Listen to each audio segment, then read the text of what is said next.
the Saturday before Super Bowl.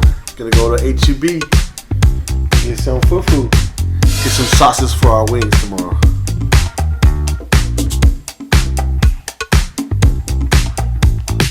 Oh my God, I can't believe you caught me on the phone with him. I guess it's just the way it was supposed to be. Just felt like it was running thick in here for me. Well, you know, Angel here. I must admit there was something in the way you looked at me. You were a mess and you know that. So take the blame. What's up, everyone? It was funny. I kind of wanted to just get some thoughts out. First off, tomorrow, and this might come out after tomorrow because I might not get a chance to edit it. Plus, I kind of want to put some of what tomorrow looks like. I want to put some of what like tomorrow looks like in the in this next post. So I kind of want to get a little bit of worship, a little bit of youth class, what lunches look like. The business meeting ish a little bit. Those are boring. And then for sure, whatever we capture of wow, now you can see me. Oops. Anyways, yeah, so I wanted to get a little bit of what tomorrow looks like and get my thoughts down. But my dad had texted me, and actually he called me first. And since Super Bowl is literally tomorrow, don't know if you guys knew this, but a little tip: if you're ever going to buy a TV and you miss the sales at Black Friday or during Prime Week, Super Bowl is another time when TVs go back down to Black Friday prices. So if you're ever in need of a TV and you want to upgrade, just wait till Super Bowl, around Super Bowl Sunday, Super Bowl week, or if you wait till Prime Day, then you'll get a good deal. So, and I ordered my TV off of Prime and off of Amazon, and it was fine. There was no damage to the TV. So I'm a testament to that. You can order your TV and you'll be fine. But what was I going to say? So Dad bought a TV, and he called me over, and Chris is not feeling too well today. She's got a sore throat. And so Emmy and I went over to my parents' house, and we started helping hang the TV. But my dad upgraded 20 inches from 65 to 85, didn't account for the extra height. And so they ultimately had to end up lowering his mount. His mount fit just fine, but there was way too much headroom. And so where the right corner was, the ceiling lofts, and so he ran out of headroom, and so the TV couldn't go up. It was like 6 inches probably before the mount was even going to hit where it was needed to be. So had to bring the mount down so that way it would sit roughly where it was. But that also means that as soon as that TV goes up, if it's on a swivel mount, if they pull it out, nobody is getting past that TV unless they are like on a rolling, like on a scooter or something, way low to the ground. Oh man, that's funny. But yeah, so get a TV. Get a TV if you can afford an upgrade. Upgrade your TV. Super Bowl Sunday is always a time to do that. And but yeah, just thinking about health, it kind of stinks, man. If you're pregnant, you can't take anything really. Like there's no medicines that you can be taking that aren't going to affect the baby in one way or the other. And so let alone when you're hearing crap like Tylenol causes autism, you don't really want to do anything. And so yeah, it's one of those moments where Chris is not feeling good, but she doesn't want to take anything. The only thing she can take is an antihistamine for her allergies and vitamin C. And so she kind of just has to rough it out. And so that always kind of blows. But we're in week 30, and that means we got 10 weeks left. And we're looking at April April 20th is what the doc says. I think she'll probably get here a little sooner. But yeah. So we're in the final days. We've already been in the last trimester for a while now, and things are getting more and more cumbersome for Chris. And it's funny, she doesn't want to gain much more weight. And so I told her, I was like, hey, I'm probably going to have to go on a cut. I call it a cut, like if I was for fitness reasons. It's for health reasons. But I was like, following Super Bowl Sunday, it is time to lose weight. And I told her, I was like, you can go on the cut with me. I won't do anything drastic. We'll just cut our calories by like 400 to 500 calories and drink a lot more water. And I was like, and you're not gonna hurt the baby, and you won't gain as much weight, and we won't listen to our cravings. I was like, because my biggest deal right now is that if she has a craving, I go get that craving for two. She's eating for two, but I get it for her and me. So I'm like, you get a craving, I get the craving too. So yeah, your boy is in dire straits. He needs to fix his diet, and yeah, but it'll be all right. We're gonna fix it. We're gonna get it going, and yeah, this will also be a testament. It will also act as an accountability for me as I create more and more videos. You'll start to see me and my physique changing, hopefully, and that'll help me stay accountable. I'm not going to turn, I really don't have a niche for my channel. So it might be some fitness. It might be some lifestyle. It might be some Bible stuff. It might be ministry focused. It might be camera related. So it's going to be all over the place. But I'm just going to be consistent, or I'm going to try my best to be consistent in uploading. And hopefully we start gaining some traction. And then whatever format or whatever content starts to hit off, then there's a potential for us to find a niche, and for us to kind of double down on what it is that we're going to do and what we're going to try to aim to do well with the resources that we have. I've kind of gotten to the point where I don't want to buy, well, let me rephrase that. I want to buy more gear. I enjoy buying gear, and I always have gear acquisition syndrome. But I'm also very aware of our finances and of my personal finances, and everything that I have, all the gear that I own, I have bought cash. There's not a single piece that I have financed. I take pride in that, because as a hobby that is so expensive as photography and videography, I never wanted to go into debt for the hobby. And so I even during my buddy's wedding, I talked to the photographer. We were talking shop, and he literally was like, oh yeah, I bought 2 bodies, 4 lenses, all the memory cards, all the media, a laptop, and some drives, all on credit with B&H. And I was like, bro, you're wildin'. I was like, that's crazy. I could never, man. He was like, no, well, the good thing was I already had the business set up. So I immediately started getting bookings, and he was like, the payments aren't too bad monthly. And he goes, and as long as you pay it off within a year without missing, you don't pay any interest. It's all 0 interest. And I was like, bro, I wouldn't risk it for the biscuit at all, bro. No shot. And I definitely wouldn't be quitting my job. I'd be like, I need to have a backup plan just in case I don't have bookings. But nah, all of it that I have, if I ever show it on here, it's been bought with my own money, bought cash, not on credit. And so I'm actually super stoked, because right before I started making more videos this year, I went, and my brother, I helped him find a camera, because he's making content for his Instagram, and he's starting to kill it, man. He's starting to make some cool stuff. But looking on Facebook, my whole Facebook marketplace has now been curated to be camera gear.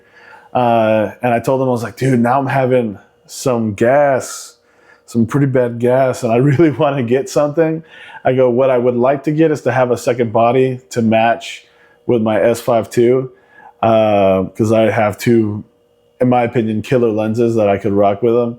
But I also was like, I'm not going to buy another camera right now. I was like, because I found a great deal. There's a S5 IIX here in Buda for $1,650 with 2 batteries and media.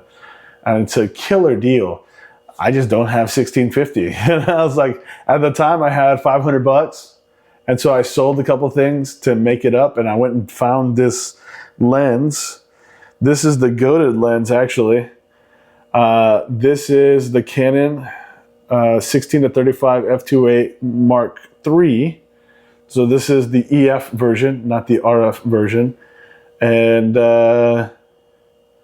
yeah, I got a new vlogging lens, and it's sick. It's pretty lightweight actually for how big it is. Really enjoying the look of it, and really enjoying what it looks like. It's constant f2.8, which is beautiful, and I'm having fun with it. And so it's beginning to reinvigorate my passion for making videos like this, talking to camera, not having to be so far away. Like, look, my hand right here is inches from the lens. And I can get right up close to it, look you guys square in the eye, and I am roughly like 10, 11 inches from the face, from like the face of the lens. And so, look at that. I am literally an arm's length. And that's your perspective. That is amazing. So really enjoying this new piece of gear. Again, bought cash, not on debt. Bible says that the borrower is slave to the lender. And I don't want to be slave to no one. So buy everything cash. Be fiscally responsible and be good stewards of what God's given you. We'll see. We'll see you tomorrow. Give you a little montage of what my Sunday looks like. Good morning this Sunday. I sound underwater. I sound like my nose is plugged because it is.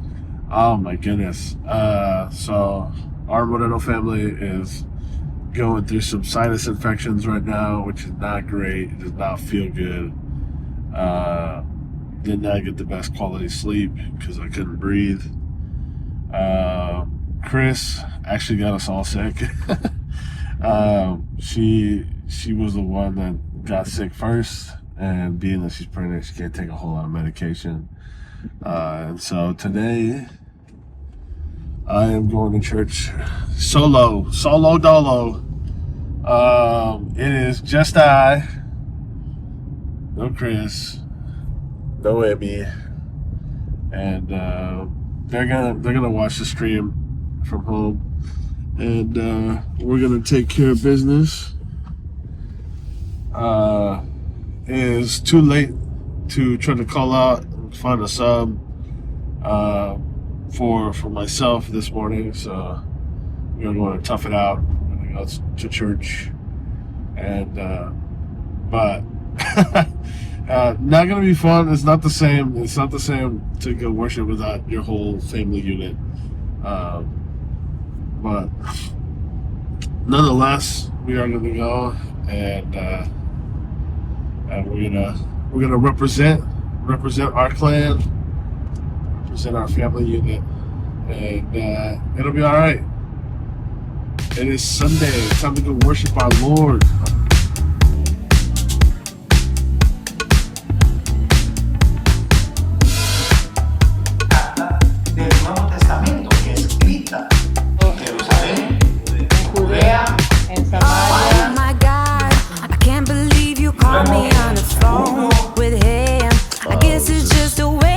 Running a summary for our budget for our meeting tonight. Emmy just woke up from a nap. Watching some pequeños héroes. And Caesar is just chilling here. He was up a second ago.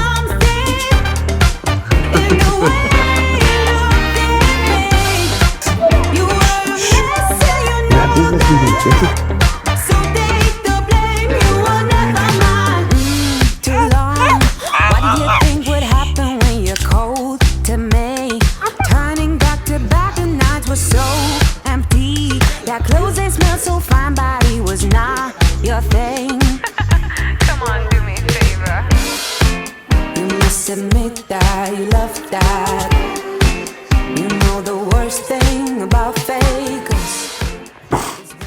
It is Sunday night, and it's post Super Bowl.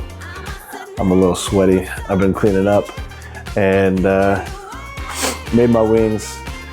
They came out really good. Chris liked them. I think they helped her with her sinus. They were cleaning her out. The buffalo was really spicy. I had mango habanero. That had my whole face burning up. Super Bowl game was kind of disappointing. It was very slow. It was a very boring game to watch. Didn't really enjoy. The commentary was absolutely dog water. It was so bad. They were so biased against the Seahawks that when they won, it was kind of like a letdown. Not that Drake May was going to do anything. That dude looked like a deer in headlights. He was so lost. And even when his players finally started getting open, it was a massacre. He literally, with all the time in the world, was missing open players. So he's no Tom Brady. They can make comparisons all they want. The Seahawks got their lick back, and it honestly probably doesn't even feel that great because it was kind of a boring game. It was not exciting. It was not a shootout, but we are now in the leftovers, the cleanup, and so that's what I'm doing. It's not flashy, it's not fashionable, but we got to get it done because tomorrow starts the new week, and you can't start the new week with a dirty kitchen or a dirty living room or a dirty house. So I'll be doing some late night chores. And then I got a morning workout with Izzy, so fun stuff.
It is officially 11:34 Sunday night, and I'm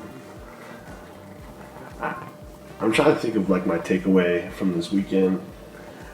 And the more I think about it right now, as I'm closing up tonight and wrapping this vlog up, is that sometimes when you have these expectations, it doesn't matter what for, just expectations in general, you end up either meeting, exceeding, or severely being let down, disappointed due to the fact that your expectations were too high. And it's funny because when it comes to movies, I always try to set a decent bar of expectation, and so when a movie bombs, or I'm not entertained, or there's certain plot issues, I'll leave like I just wasted my money, disappointed. And my brother Josue does a really good job of going in with zero expectations and walking away from every movie with like, hey, that was better than a 5, because his bar is basically on the floor. Anything with minimal effort is going to impress him, especially if he's going to pay for it. Because obviously, if it's like, well, it made it to theaters, it's got to be decent. It's got to be good enough to invest a bunch of money. So that's kind of how I felt today. The meeting expectation for the business meeting, I thought it was going to be short, sweet, to the point. They got dragged out. the Super Bowl is something that's supposed to be anticipated every football season, and this year's kind of fell flat. Not only that, last week or this past week, went to the doctors. Right, just got back the urine test results. Everything's normal. Right, so kind of like this wishy-washy sense of emotions because you have terrible news given to you, and then you get this test back. At least the first exam. I haven't got any of the blood results, the blood labs yet, but just the urine test, everything's normal. So, you know, who knows what that means? But I mean, that's good news, but at the same time, kind of disappointing. Just because you have this anticipation, these expectations, and then falls flat. So, kind of like, this might be an unpopular opinion, but I thought the halftime show was mid. It was like, if I came in with my brother's style of expectations, anything's gonna be better, in my opinion, than watching like a sweaty Usher almost fall. Alicia Keys literally saved his halftime show, but Bad Bunny was cool, but it was kind of like, eh. It was funny because in the room was Big Bro Joe and Elias and my wife, and Chris goes, "Who was last year?" And I was like, "Kendrick Lamar with Sam L." And she was like, "Oh yeah, that was a good one. This one's not that bad." And Elias was like, "This is alright." And then Joe was like, "This is pretty good." I think the worst part about the whole thing was Lady Gaga's terrible rendition of Die With A Smile in like cumbia or reggaeton. That was weird. But other than that, mid expectations. I actually had the most fun cleaning. Like I said earlier in the vlog, doing it on camera keeps me accountable. So that's why I turned it on. Get a little secrets out of it. So see you next time. Peace.